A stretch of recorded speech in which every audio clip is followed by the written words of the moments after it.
भोपाल से प्रस्तुत हैं प्रादेशिक समाचार।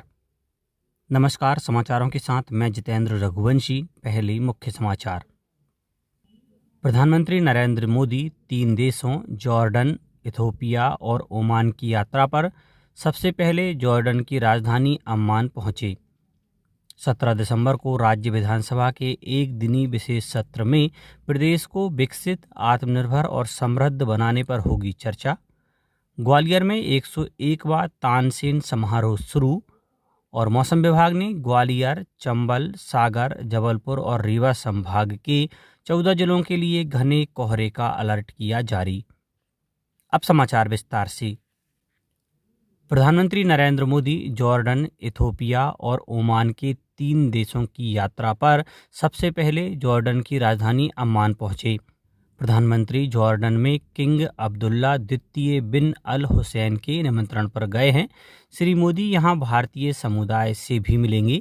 श्री मोदी का यह दौरा दोनों देशों के बीच राजनयिक संबंधों की स्थापना की 75वीं वर्षगांठ के अवसर पर हो रहा है।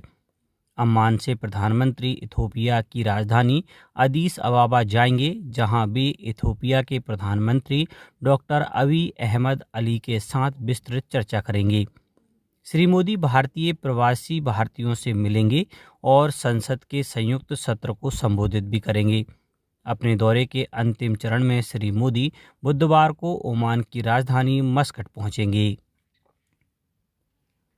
राज्य विधानसभा का एक दिवसीय अष्टम सत्र बुधवार 17 दिसंबर को आहूत होगा।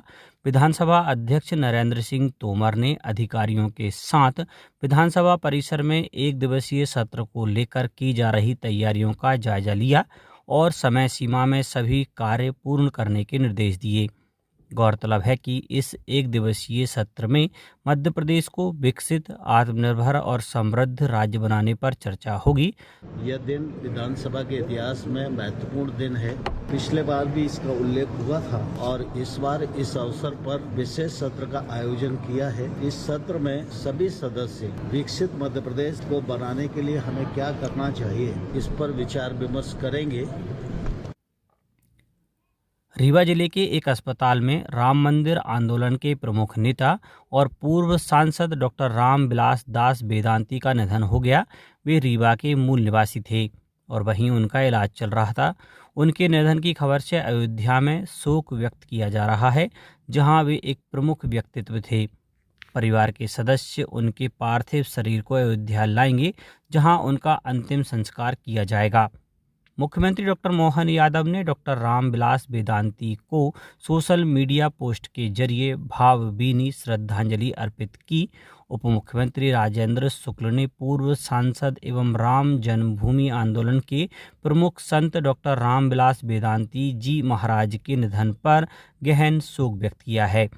वहीं उत्तर प्रदेश के मुख्यमंत्री योगी आदित्यनाथ ने भी शोक व्यक्त करते हुए दिवंगत आत्मा को श्रद्धांजलि दी।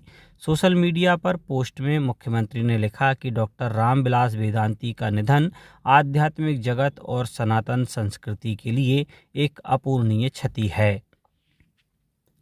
हरि कथा व मिलाद के साथ कल दोपहर ग्वालियर में 101वां तानसेन समारोह 2025 का पारंपरिक शुभारंभ हुआ। तानसेन की समाधि पर शहनाई वादन, ढोली बुबा महाराज की हरि कथा व मिलाद वाचन एवं चादर पोशी के साथ 19 दिसंबर तक चलने वाले इस समारोह का पारंपरिक शुरुआत हुई। मुख्यमंत्री डॉक्टर मोहन यादव ने इक्वेस वर्ल्ड कप 2025 में पहली बार विश्व कप खिताब जीतकर इतिहास रचने वाली भारतीय इक्वेस टीम को बधाई और शुभकामनाएं दी। मुख्यमंत्री डॉक्टर यादव ने कहा है कि भारतीय टीम के खिलाड़ियों के अद्वितीय कौशल, अथक परिश्रम और अटूट संकल्प ने देश को विश्व पटल पर गौरवान्वित किया है।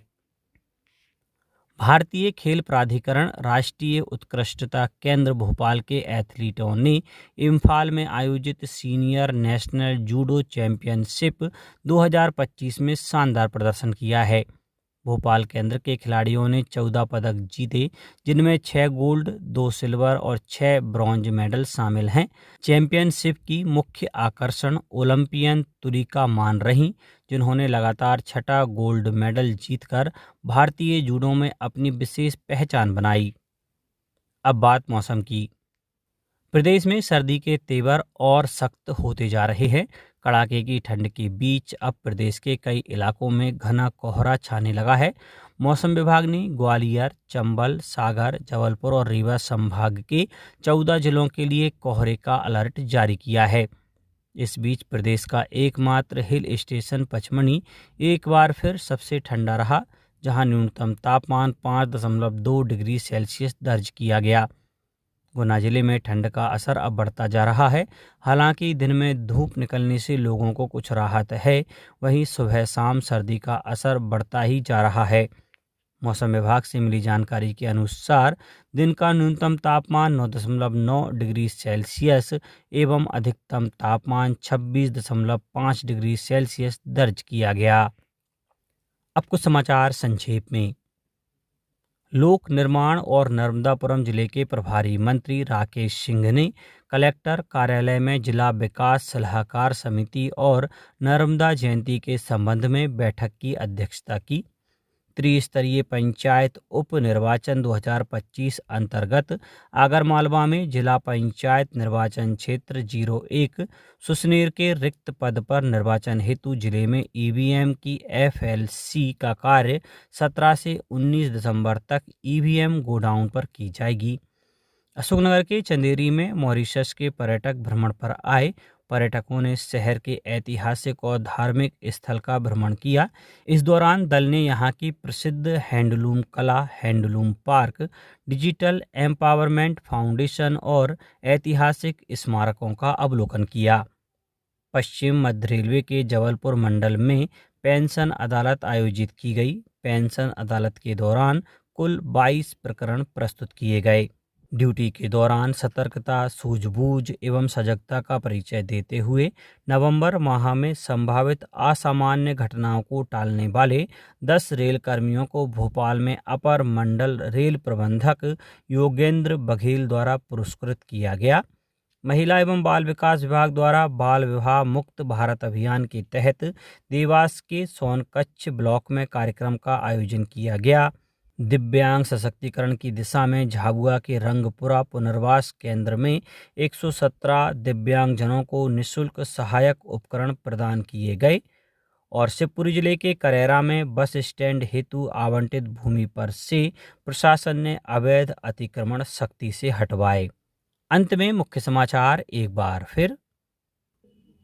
प्रधानमंत्री नरेंद्र मोदी 3 देशों जॉर्डन, इथोपिया और ओमान की यात्रा पर सबसे पहले जॉर्डन की राजधानी अम्मान पहुंचे।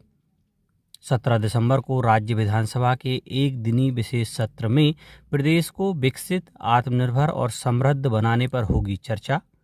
ग्वालियर में 101वां तानसेन समारोह शुरू और मौसम विभाग ने ग्वालियर, चंबल, सागर, जबलपुर और रीवा संभाग के 14 जिलों के लिए घने कोहरे का अलर्ट किया जारी। आज के इस बुलेटिन में बस इतना ही। नमस्कार।